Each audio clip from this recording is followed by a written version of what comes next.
We have covered a lot of information together today, and I hope that it's been exciting. I know it might be a little bit overwhelming because there is so much that this app can do, but I hope that it's opened your eyes to the possibilities.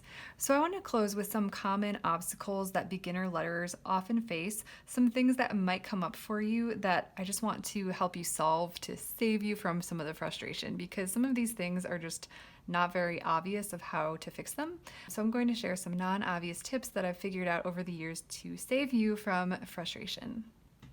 So the first few tips are going to deal directly with your brush stroke. Now I find this is the most common with people who are transitioning from pen and paper lettering or calligraphy to the iPad, but for any beginner these tips will help out. So let's look at the brush stroke. So I'm using the Jasinski ink brush in the brush set inking.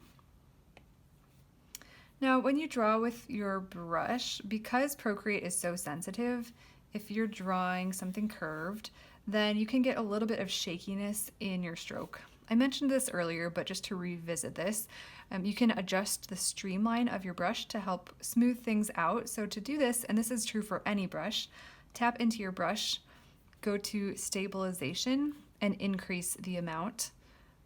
60% might work. Again, don't do too high because then it's kind of hard to use the brush because it doesn't really follow the path of your pen.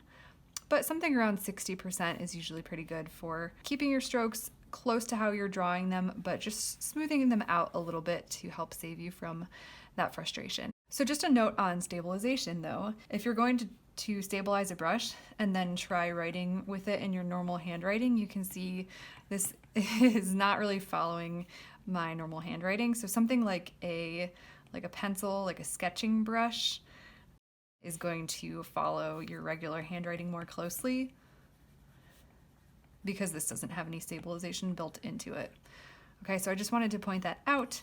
If you increase or if you find a brush and you're having trouble with it overcorrecting what you're doing, then you can reduce the stabilization. Another common obstacle I see is struggling with the terminations of your strokes, so the very end of your stroke. Ideally, or if you're used to something like a brush pen, you might expect to get this flat edge to your stroke, but sometimes it can end up looking like this. Do you see the difference? This has like a little bump at the bottom, or it could even look like that where it's pointy.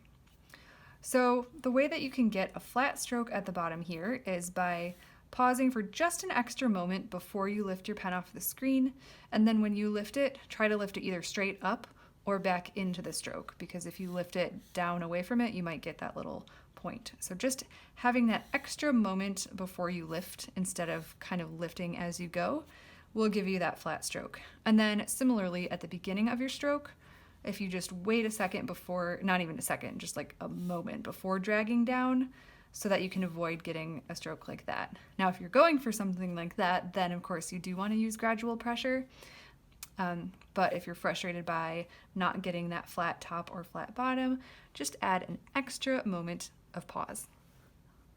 Okay, let's talk about stroke contrast. So the amount of contrast between your thick and your thin strokes can depend on the style you're going for or just personal preference. If you're having trouble and you feel like you're getting way too much contrast here, for example, there's a lot of contrast between how thick and how thin my strokes are, and you're having trouble controlling your pen pressure, you can adjust the actual settings of the brush by tapping into your brush to open it and then going into the Apple Pencil setting. And then here, the very first slider is called size pressure. You can reduce this.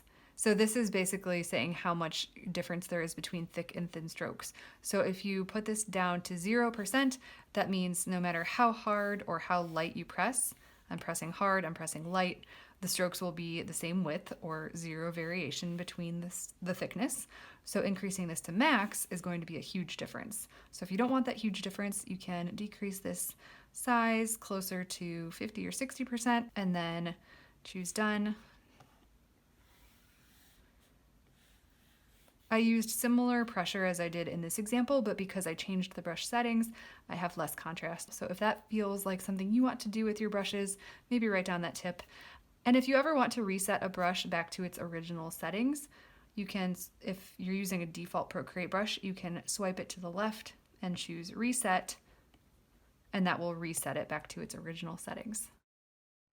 Another question I see a lot is about blurry or fuzzy letters. So this, if you kind of zoom in here, you can see it looks like the letters are a bit blurry. So the reason is because I originally wrote that blurry very small, and then I increased the size, I stretched it, I rotated it a little bit. And so with each adjustment that you make, each transformation, it's going to blur a little bit more because this is a pixel-based program. The more you transform things, the more you're going to get blurry. So what I recommend is when you're doing a lettering piece, to do the sketching process and the drafting process that we did together, remember where we took our words and we moved them around and resized them. And at that phase, yes, they were getting blurry, but it didn't really matter because we ended up creating a new layer on top and tracing over it.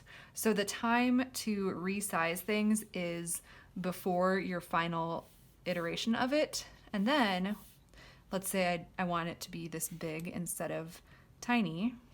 I can resize it and then trace over it on a new layer with an appropriate sized brush. And in this example, it's not going to be quite as blurry anymore. Now, because again, this is a pixel-based program, no matter what you do, you're always going to have a little bit of pixelation on the edge if you zoom in really far. But if you're viewing it from the correct scale, you won't be able to see that pixelation. Something else to keep in mind is to always remember to use layers. Sometimes I accidentally write on my guidelines layer, which means that I can no longer separate them. So if you have your guides and your letters on two separate layers, then you'll be able to separate them and hide your guidelines later. So this is true for more than just guidelines, but just as a general rule, I like to use more layers than fewer. So when in doubt, I always add a new layer if I'm going to do a new element of any type, because it's easier to manipulate things separately, and you can always merge them together later on by tapping on it and choosing merge down, and then they're on the same layer. It's just harder to separate them. One other feature that we've been using a little bit is color drop, which is taking our color from our top right corner and dragging it in to fill a layer or to fill a shape. So let's say you wanted to fill in the middle of this O with pink. Now in some cases, when you try to do that, it accidentally fills the entire layer or it fills areas you weren't expecting to. And that's because your color drop threshold is set too high. So if that's happening to you, after you drag something into an enclosed shape, then before you lift your pen off the screen, drag your pencil to the left and you can see this color drop threshold decreases. So decrease it until it only fills the area you want to fill.